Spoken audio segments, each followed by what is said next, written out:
But I mean, I always say championships and culture, it's not one in practice. It's not one in the locker room. It's one off the court, you know? And when you spend time with one another, when you get to know one another, you get to understand people's backgrounds, people's interests, what makes them tick.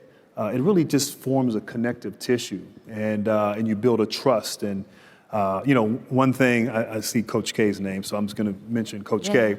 But one thing Coach K used to always talk about was a hand has 5 fingers, much like 5 players on a basketball court. And when those fingers are apart like this, and you try to strike something, you know, you don't have great force. If anything, you might hurt your fingers. But if you bring those fingers together and form a fist, you know, now you have a chance to have real force. And so we would roll our eyes as typical 18, 19, oh, here he goes with the fist stuff again, you know.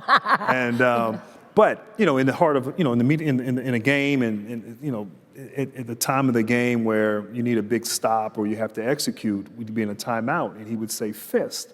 And it would just sort of refocus us to who we are and what our values are. But it's about doing it together. And that comes from investing in one another. And so really just trying to emphasize the importance, like what are we doing culturally?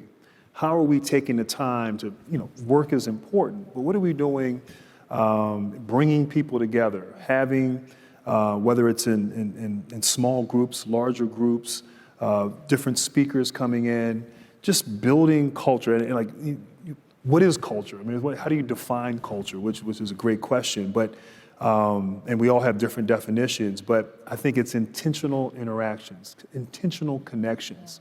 One of the things with USA Basketball, we're putting together great players playing on the international stage, it's really their game. And we have 2 weeks to prepare. A lot of these teams, Spain and some of these other countries, they've been playing, it's France, they've been playing together since they were teenagers. Yeah. We're gonna assemble great talents who are great individuals and try to come together in 2 weeks and form a team. So it's intentional connections, intentional interactions. It's practice, but what are we doing the rest of the day? Yeah. And how can we build that connective tissue and do it very in an accelerated fashion? And so whether it's USA Basketball or it's a company, these are things that we have to be mindful of and think through.